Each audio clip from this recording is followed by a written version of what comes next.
오늘 말씀은 땅에서 올라온 짐승.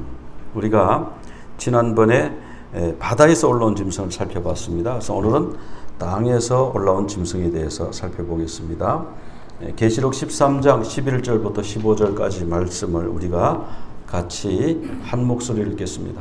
내가 보매 또 다른 짐승이 땅에서 올라오니 어린 양같이 두 뿔이 있고 용처럼 말하더라. 그가 먼저 나온 짐승의 모든 권세를 그 앞에서 행하고 땅과 땅에 사는 자들을 처음 짐승에게 경배하게 하니 곧 죽게 되었던 상처가 나은 자니라. 큰 이적을 행하되 심지어 사람들 앞에서 불이 하늘로부터 땅에 내려오게 하고 짐승 앞에서 받은 바 이적을 행함으로 땅에 거하는 자들을 미혹하여 땅에 거하는 자들에게 이르기를 칼에 상하였다가 살아난 짐승을 위하여 우상을 만들라 하더라. 그가 권세를 받아 그 짐승의 우상에게 생기를 주어 그 짐승의 우상으로 말하게 하고 또 짐승의 우상에게 경배하지 아니하는 자는 몇이든지 다 죽이게 하더라. 아멘. 자, 우리가 지난번에 사탄의 삼위일체가 있다, 그런 말씀을 같이 나눈 적이 있습니다. 사탄의 삼위일체는 우리 성부, 성자, 성령 하나님의 삼위일체를 그대로 판박이로 카피했다고 그랬습니다. 왜 카피했을까요?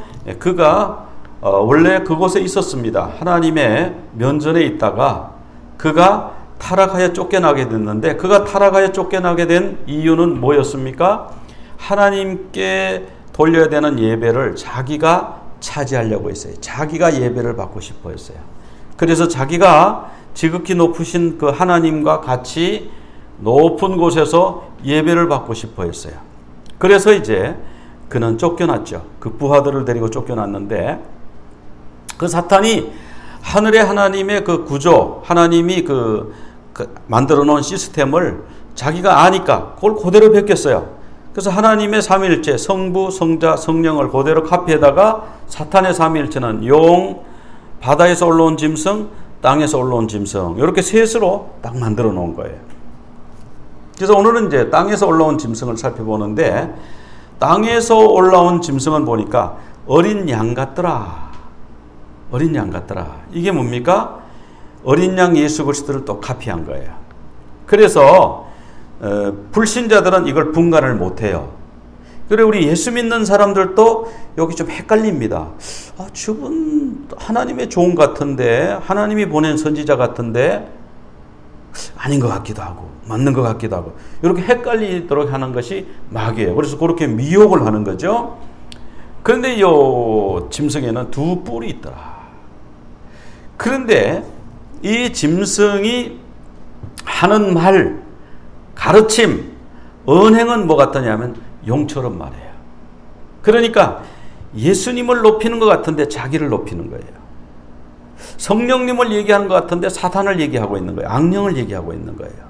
우리 그런 거 많이 보지 않습니까? 자기가 재림 예수라고 그러고 자기가 보혜사라고 그러고, 그 어린 양이죠. 천상 참 목자처럼 보이죠.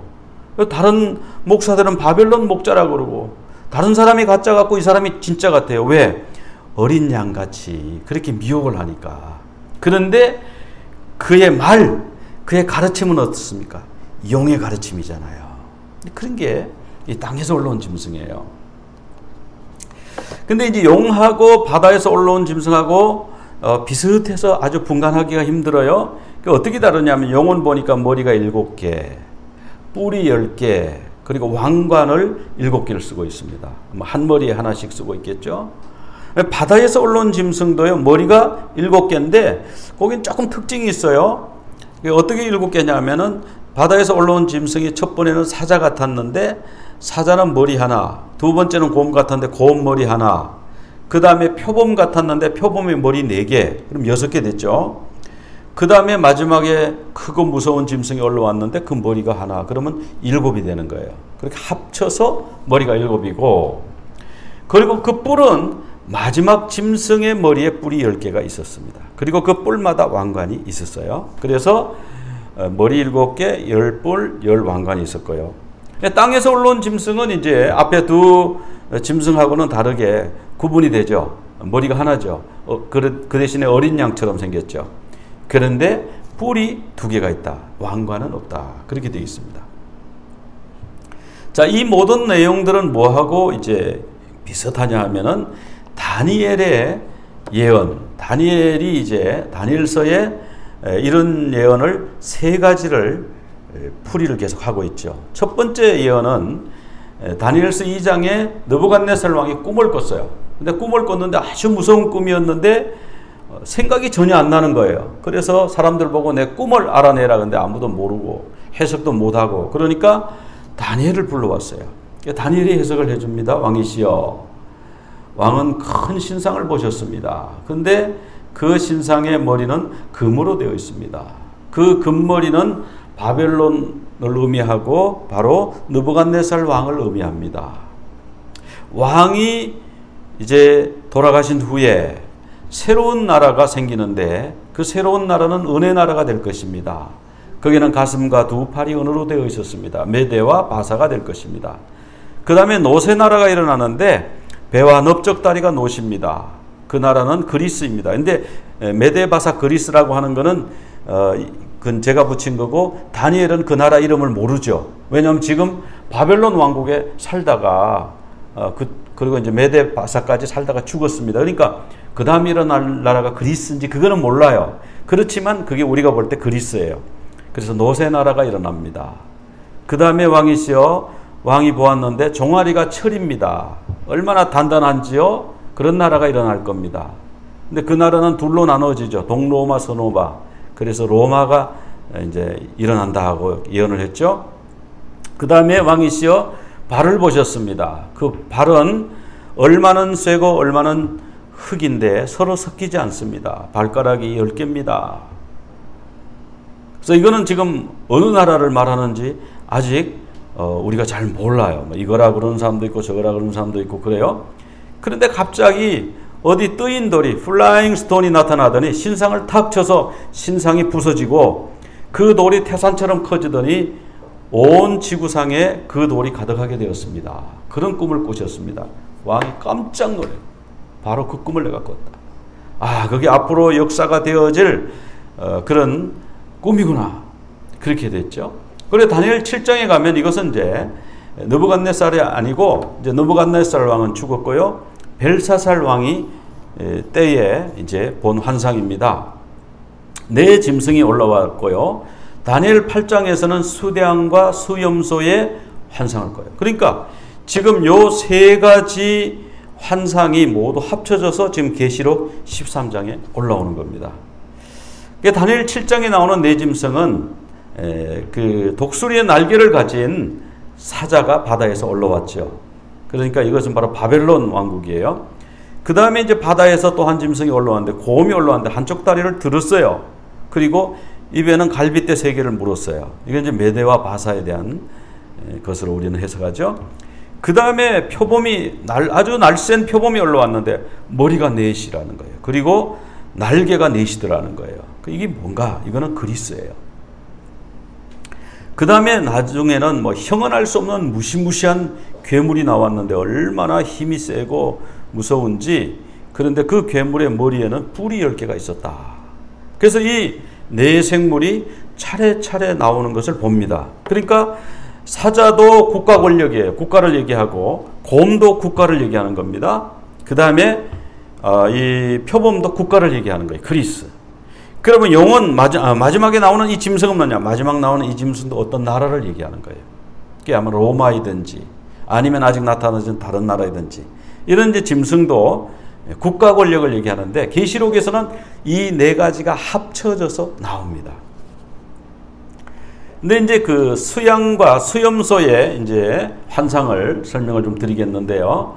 자, 이렇게 환상을 딱 보고 있는데 수양이 한 마리가 딱 서 있는데 뿔이 둘인데요. 뿔이 또 길어요. 긴데 나중에 난 뿔이 더 길더라. 먼저 난 뿔보다 나중 난, 그게 짝뿔이죠. 그런데 이 수량을 당할 사람이 아무도 없더라. 나중에 이것은 뭐라고 해석하냐면 이걸 이제 메대와 바사로 해석을 해요. 메대와 바사. 그 중에 바사가 더 크잖아요. 그러니까 그 뿔이 더 큰 거. 이 뿔은 이 권세, 그 나라, 권력을 의미하는 것이죠. 그런데 이게 뭘까? 이게 생각을 하고 있는데 8장 5절에 보니까 이 수량이 있고 수염소 한 마리가 서쪽에서부터 오는데 얼마나 빠른지 발이 땅에 닿지 않고 날아다니는 것 같이 그렇게 빠른 거예요. 그런데 그 염소의 눈 사이에, 두 눈 사이에 현저한 뿔 하나가 딱 있더라. 그런데 이 뿔을 가지고 말이죠. 이 수량, 두 뿔을 가진 수량을 이 서쪽에서 온 수염소가 들이받았어요. 들이받으니까 그 수량이 죽었죠. 죽으면서 두 뿔이 꺾어졌다. 자, 이렇게 말해요. 그래서 이게 뭐냐면은 이 현저한 뿔이 뭐냐면 알렉산더 대왕이죠. 성경이 알렉산더를 그러진 않았어요. 근데 지금 역사를 보면 그게 알렉산더 대왕이에요. 그러더니 8장 8절에 가서 그 현저한 뿔이 딱 꺾이고 그리고 거기 머리에 뿔이 동서남북으로 4개가 딱 났습니다. 그런 거 이게 뭐냐면은 그 알렉산더 대왕이 죽은 다음에 부하 4명이 그 제국을 나눠서 가졌죠. 그거 딱 맞아 들어가는 거예요.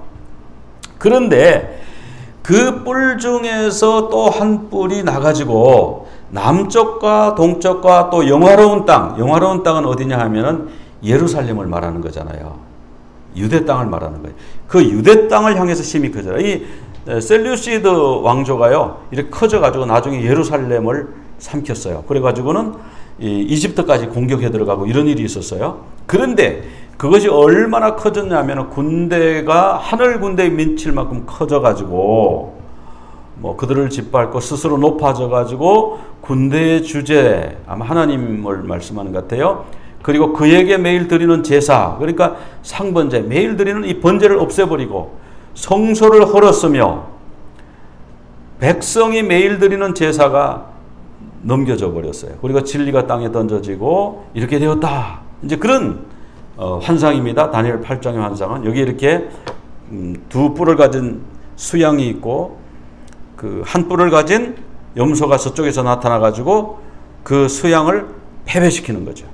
그래서 이 세 가지 환상이 다니엘의 환상인데 이 세 가지 환상을 이제 종합해 보니까 이와 같이 되더라. 이제 그런 말씀이고요.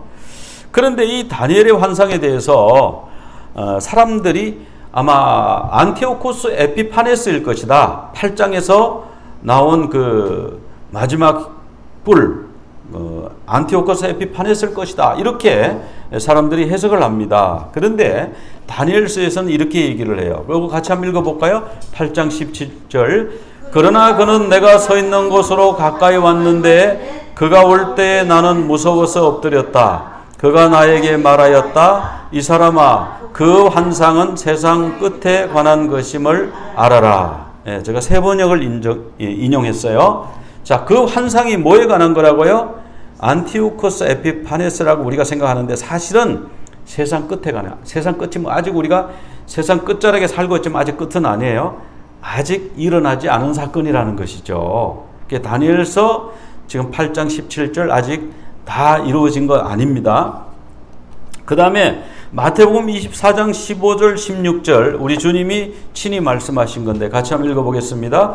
그러므로 너희가 선지자 다니엘이 말한 바 멸망에 가정한 것이 거룩한 곳에 선 것을 보거든 읽는 자는 깨달을진저 그때에 유대에 있는 자들은 산으로 도망할지어다.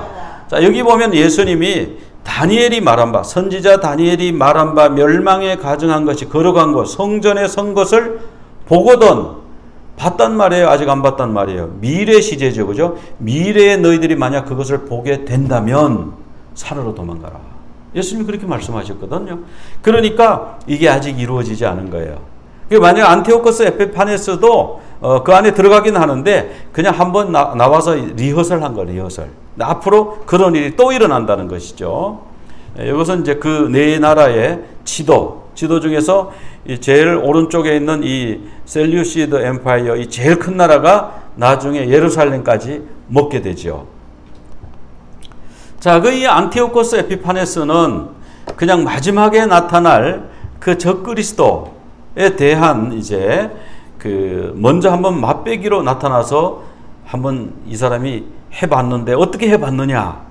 이 사람이요, 동전에다가 자기를 데오스 에피파네스, 데오스는 하나님이고 에피파네스는 나타났다는 뜻이에요. 하나님의 현현, 하나님의 나타남이다. 즉 자기는 하나님이 이 땅에 인간의 모습으로 온 존재다, 이런 뜻이죠. 그러니까 사람들이 하도 기가 차가지고 그때 사람들이 당신은 에피파네스가 아니라 에피마네스다. 뭐 왕이니까 면전에다 대고 못 그리고 뒤에서 그렇게 미친 자다. 에피마네스는 미친 자란다. 당신 미친 자다. 이렇게 조롱했다고 해요. 그런데 여기 성경에 나오는 말씀 그대로 이 사람이 이제 안티오코스가 행했는데 어떻게 했느냐? 멸망에 가증한 것을 세웠는데 뭘 세웠냐 하면은 제우스 신상을 성전에다 세웠어요.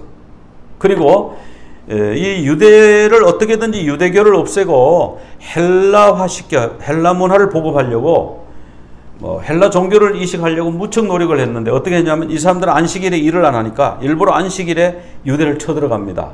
22,000명의 군대를 동원해 예루살렘을 공격했어요. 막 예루살렘을 회파하고 약탈하고 불도 지르고 사람들을 죽이고 부녀자를 노예로 사로잡아가고 막 이렇게 한 거예요. 그렇게 하고 167년에는 어떻게 했냐 하면은 율법을 지키지 마라. 안식일도 지키지 말고 절기도 지키지 말고 번제도 하지 말고 할례도 하지 마라. 그리고 토라책 전부 가져와라 그래. 토라책 다 태워버리고요. 그해 12월 16일은 어떻게 했냐? 드디어 성전에다가 제우스 신상을 딱 세웠습니다. 그리고 너희들이 이것을 섬기라. 이 신이 진짜 신이다. 여호와를 섬기지 말라. 이렇게 하고요. 번제단에는 소하고 양으로 제사를 지내지 않습니까? 돼지요. 돼지는 유대인들은 돼지하고는 상대도 안 하는데 이 돼지 고기를 가지고 번제단에 번제로 드린 거예요. 그리고 피를 막 성전에 뿌리고 막 이런 일을 한 겁니다. 그리고 유대인 보고 너희는 매월 이런 제사를 지내. 한 달에 한 번씩 이런 제사를 여기서 지내. 이렇게 했단 말이에요. 그러니까 유대인들이 여기서 완전히 분노하게 되고 그래서 마카비 혁명, 독립운동을 일으켰죠. 그러나 마지막 때 우리 주님은 이 안티오코스 에피파네스보다 훨씬 뒤에 탄생하신 분이잖아요. 167년 전에 있었던 사건을 가지고 우리 주님 말씀하신 것이 아니라 이런 일이 앞으로 일어나면 성전에 가증한 것을 세우는 일이 일어나면 그러면 그리고 율법을 폐지하는 일이 생긴다면 너희들은 산으로 도망가라. 미래형으로 말씀하셨어요. 그럼 이 짐승이 왜 올라오는가? 도대체 짐승이 왜 올라오는가? 그게 이유가 있습니다. 그 이유가 뭐냐면은 계시록 12장에 보면은 여자와 붉은 용의 전쟁이 나옵니다. 붉은 용은 간단해요. 그냥 색깔이 빨갛고 붉은 용이고 뭐 머리가 7이고 뭐 뿔이 10개고 7 면류관을 쓰고 있고. 근데 여자는요 해를 옷 입었어요. 그리고 머리에는 12별의 면류관을 썼어요. 그리고 발 아래는 달이 있어요. 그런 여인이 있는데 이 용이 여자가 아이 낳기를 지금 기다리는 거예요. 그리고 그 여자가 아이를 못 낳도록 자꾸 박해를 하고 괴롭히는 거예요. 자, 그게 뭐냐면 창세기 3장 15절에 나오는 그 뱀이 하와를 깨워서 범죄하게 했을 때 여자의 후손이 뱀의 머리를 상하게 할 것이다. 하나님이 말씀하셨잖아요. 그 예언을 이루는 거예요. 그러니까 이 여자가 후손을 낳을까봐 이 용이 아주 노심초사하고 어쨌든지 그 여자가 아이를 못 낳도록 그렇게 이제 하고 있었죠. 그래서 예수님이 태어났을 때 베들레헴 주변에 2살 이하 남자아이를 다 죽이도록 만들었죠. 헤롯을 시켜가지고. 근데 예수님은 천사의 지시함을 따라서 애굽으로 피신했다가 다시 돌아왔는데 다시 잡아서 십자가에 못 박아서 죽였는데 부활하시고 승천하셨거든. 그러니까 이 용이 와 정말 내가 하는 일이 왜 이렇게 안 되나. 그래서 화가 난 거예요. 화가 나가지고 이 용은 사탄이라고 12장 9절에 명백하게 말씀하고 있습니다. 이 용이 바로 사탄인데 그러니까 12장 17절 12장 마지막 절이 어떠한 용이 화가 나서 여자의 남은 자손이 있는데 그 남은 자손과 싸우려고 바닷가에 모래 위에 서서 지금 기다리는 겁니다. 누굴 기다려요? 짐승이 올라오길 기다려요. 짐승을 사용해서 그 여자의 남은 자손과 싸우는 겁니다. 그 여자의 남은 자손은 어떤 사람이냐? 첫째로 하나님의 계명을 지키는 자고 하나님의 계명을 지키고 예수의 증거를 가진 자가 여자의 남은 자손이라고 그랬습니다. 근데 최후의 전쟁을 지금 준비하고 있는 거예요. 그 최후의 전쟁에 필요한 것이 짐승인 거예요. 첫 번째 짐승은 뭐냐 하면 무저갱에서 올라오는 짐승이었는데 이건 뭐냐면 두 증인을 죽이기 위해서. 두 번째 짐승은 바다에서 올라옵니다. 세 번째 짐승은 땅에서 올라와요. 무저갱에서 올라오는 짐승은 두 증인과의 전쟁을 하게 됩니다. 그래서 두 증인을 죽이지요. 그리고 전쟁에서 그가 이깁니다. 계시록 11장 7절에 나와 있습니다. 그 다음에 바다에서 올라온 짐승은 뭐냐면 하나님을 대적하는 국가에 우리가 짐승이라고 하니까 뭐 머리가 7 있는 괴물이 우리에게 쫓아와서 우리를 뭐 박해하고 그런 게 아니고 나라를 통해서 박해하는 거예요. 그러니까 우리 예수 믿는 사람을 박해하는 그 정부, 그게 짐승 정부예요. 여러분 뭐 짐승이 뭐 괜히 뭐 머리가 7개 있고 뭐 뿔이 뭐 10개 있고 비죽비죽한 게 막 나타나가지고 우리 뭐 밤에 꿈에 말이지 가위 눌리듯이 막 그렇게 쫓아다니는 게 아니고 헐쩍헐쩍 뛰어다니고 무섭고 그런 게 아니고 이 짐승은 뭐냐면요 국가예요. 국가. 지금 아시죠? 그 중국의 교회를 그냥 불도저로 밀어버리고 다이너마이트로 폭파해버리고 십자가를 그냥 떼고 불 지르고 그게 뭐냐면 그런 게 짐승 정부예요. 그 뒤에는 누가 있다? 용이 있다. 용. 용은 누구냐? 사탄. 성경에서 용은 사탄이다 그랬어요. 그러니까 이제 이 국가 권력을 이용해서 그 하나님의 계명을 지키고 그 예수의 증거를 가진 자들을 박해하는 것. 그 영적 전쟁입니다. 그 하나님을 대적하는 국가 권력이 바다에서 올라온 짐승이에요. 그 다음에 땅에서 올라온 짐승. 오늘 땅에서 올라온 짐승이 주제인데 땅에서 올라온 짐승은 뭐냐 하면은 종교 권력입니다. 국가 권력이 우리를 박해할 때에 국가 권력이 우리를 박해하면 너무 눈에 띄어요. 종교 탄압 이렇게 들어가니까 내부에 있는 적을 이용하는데 그 내부에 있는 적이 거짓 선지자입니다. 이단들 또 정치 권력과 결탁한 종교 지도자 또는 집단. 근데 이 종교 권력은요 누구를 신격화하냐면 바다 짐승을 신격화해요. 국가를 신격화해요. 국가 없이 교회가 있느냐 이런 얘기하고 국가 시책에 순종하라 이렇게 하는 게 뭐냐면 땅에서 올라온 짐승이에요. 그래서 우상 숭배를 하게 합니다. 국가를 숭배하게 하는 거죠. 오늘 11절에 보면은 어린 양 같다. 그럼 보니까 정말 믿음이 좋은 분 같고 따라야 될 분 같고 존경스럽고 그런 분이에요. 그런 분인데 국가 권력과 다 결탁되어 있어요. 그게 땅에서 올라온 짐승입니다. 그럼 땅에서 올라온 짐승은 어떤 일을 하는가 보니까 어린 양을 첫째 흉내냅니다. 그래서 어린 양 같은 두 뿔이 있고 그 다음에 예수님이 24장 23절에 마태복음에서 말씀하셨어요. 그리스도가 여기 있다 저기 있다 하여도 믿지 말라. 인자 임함은 그 번개가 번쩍임 같이 그렇게 임하지 어느 장소에 뭐 그리스도가 계룡산에 있다 뭐 그리스도가 한라산에 있다 그리스도가 뭐 LA에 있다 이런 거 아니라는 거예요. 어느 지역에 그리스도가 있다 그런 거 믿지 말라. 그건 미혹이다. 자, 그래서 그 그리스도 거짓 선지자가 일어나서 표적과 기사를 행해요. 그 사람들이 하면 병도 낫고요. 그 사람들이 하면 막 그런 기적이 일어난다고 그랬어요. 그거 보고 택하신 자도 미혹된다. 그러니까 우리 예수 믿는 사람도 까딱하면요 속아 넘어가는 게 거짓 그리스도, 거짓 선지자, 땅에서 올라온 짐승이에요. 두 번째로 용처럼 말한다고 그랬죠. 용의 교훈을 가르치는 겁니다. 세 번째로 바다에서 올라온 짐승의 권세를 행사하고 이 바다에서 올라온 짐승이 뭐라고 해서 국가 권력이라고 그랬죠. 국가 권력을 행사하는 거예요. 국가의 책임을 맡아가지고 그래가지고 많은 사람들이 이거를 교황이다. 왜? 교황이 정치 권력을 가졌었으니까 그렇게 말하는 사람도 있어요. 그런데 저는 그것보다는 마지막 때에는 진짜 국가 권력을 등에 업고 교회를 색출하고 교회를 박해해서 죽게 만드는 그런 존재가 올라올 것이다. 그래서 짐승을 예배하게 하는 거야. 그 예배는 사탄의 욕망이에요. 사탄은 예배 받으려고 그러다가 쫓겨났고 지금도 예배 받기 위해서 그러는 거예요. 그래서 국가 권력, 바다에서 올라온 짐승을 경배하게 된다. 그 다음에 미혹하는 거죠. 미혹해서 노략질하고. 불이 하늘에서 땅으로 내려오는 게 가능합니까? 안 합니까? 이게요, 가능해요. 이따 제가 보여드릴게요. 또 우상을 만들어라. 그 우상을 만들고요. 그 다음에 이 우상을 어떻게 하느냐 하면은 우상을 숭배하게 만들죠. 그런데 이 거짓 선지자, 거짓 선생들이 이 멸망하게 할 이단을 나중에 이들이 멸망하게 됩니다. 멸망하게 되는데 어떻게 되느냐? 그 계시록에 가보면은 이 짐승, 바다에서 올라온 짐승과 거짓 선지자는 불못에 들어간다. 그런 말씀이 이제 나와요.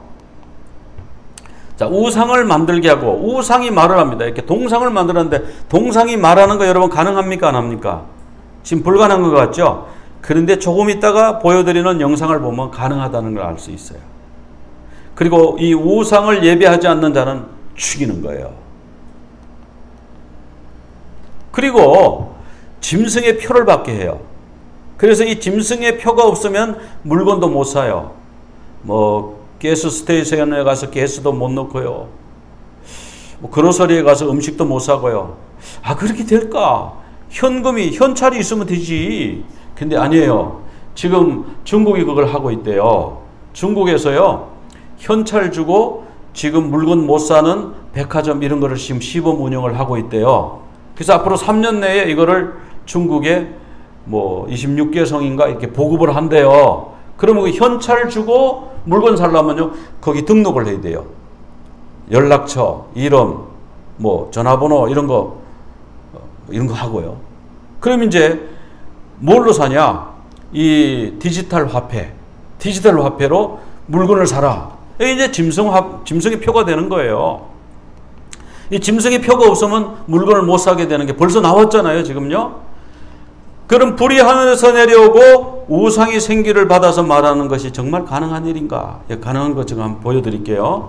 여기는 이게 이제 그 한국의 그 기술이에요. 한국의 기술이 이 정도예요. 몇 사람을 속이는 게 아니고 몇천 명, 몇만 명을 감쪽같이 실제하고 똑같이 속여요. 그 몇만 명 위에 용이 막 날아다닙니다. 용이 막 날아다니고 용이 막 소리를 지르고 막 없던 그 단이 막 밑에서 착착착 생겨서 용이 거기서 막 표하고 그리고 용이 또 슝 하고 사라지고 이 실제처럼 없어요. 없는데 실제처럼 그렇게 눈에 보이게. 그리고 한두 명이 아니고 여기 있는 모든 사람이 그렇게 보도록 그렇게 만들어요. 자, 한번 봅시다.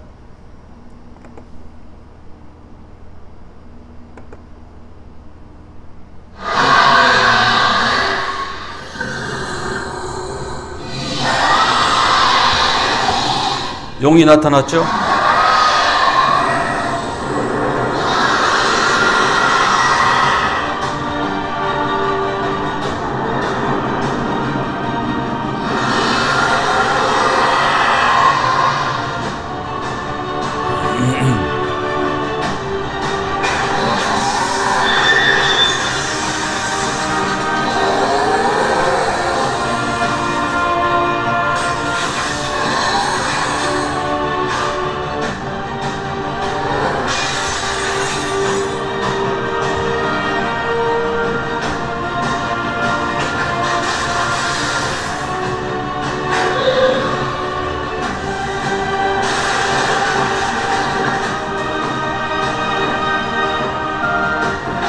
이제 단이 막 땅에서 솟아 올라오죠? 단이.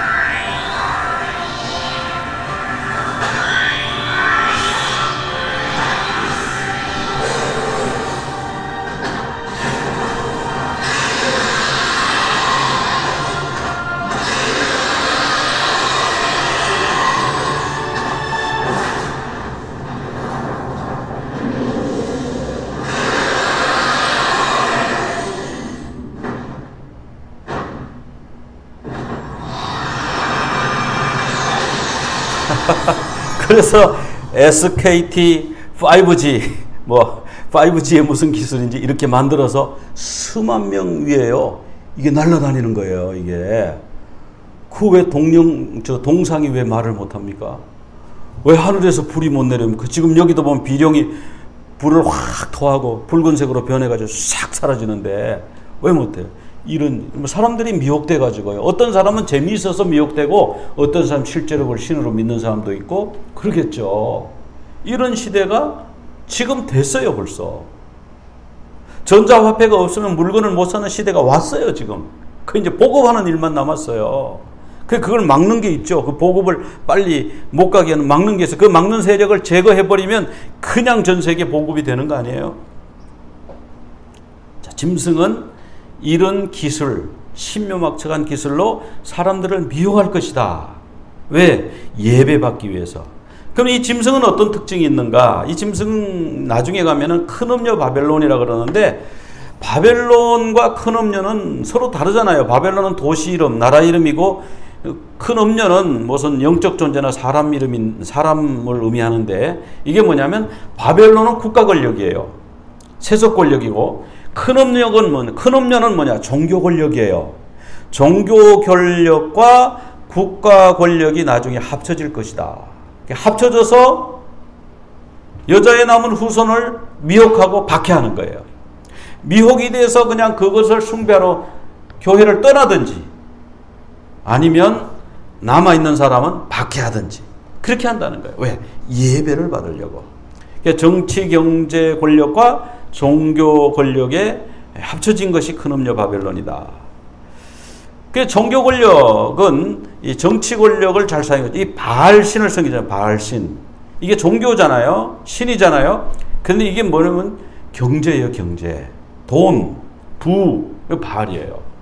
아스다롯은 뭐냐? 아스다롯은 성이에요. 요즘 현대인들은 이 아스다롯에 완전히 빠져 있죠. 그 다음에 이제 몰렉은 뭐냐? 정치 권력이에요. 권력 잡는 것을 의미해요. 바알과 아스다롯과 몰렉이 사실은 종교였어요. 근데 사실은 그것이 알고 보면 정치와 경제와 문화였어요. 그래서 이미 바알과 아스다롯과 몰렉, 이미 큰 음녀 바벨론, 이미 정치 권력과 종교 권력은 나와 있었어요. 적그리스도의 영이 나와 있어요. 불법의 비밀이 이미 활동하고 있어요.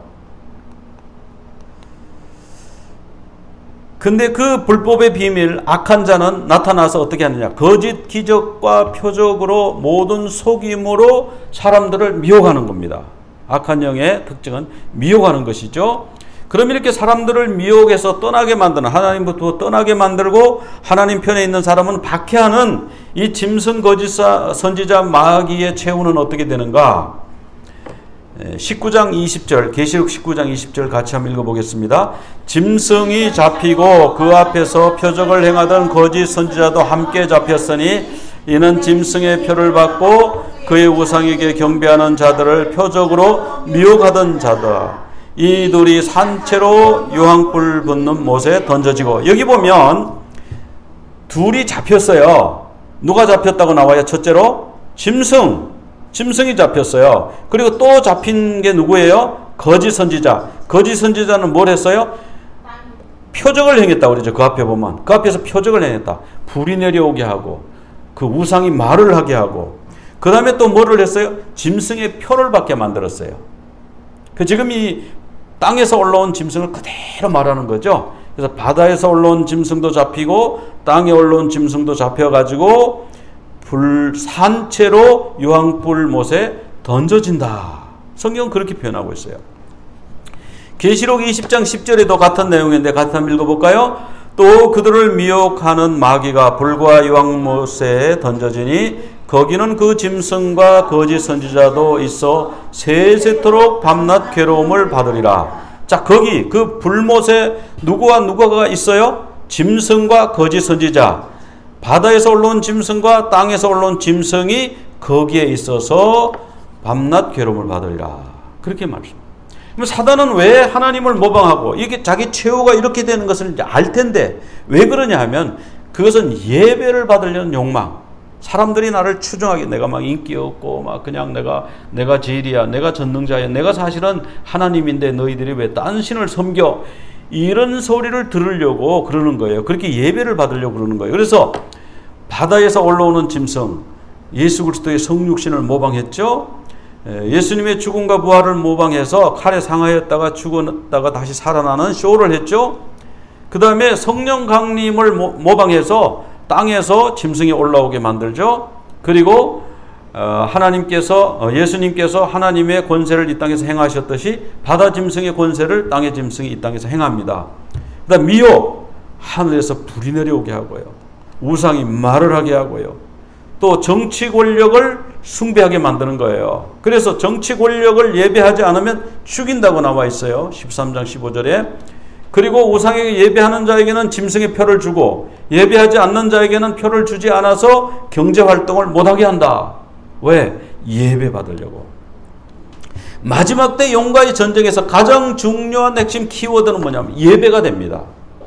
하나님을 예배할 것이냐, 국가 권력을 예배할 것이냐, 하나님을 예배할 것이냐, 사탄을 예배할 것이냐, 둘 중에 하나를 선택해야 돼요.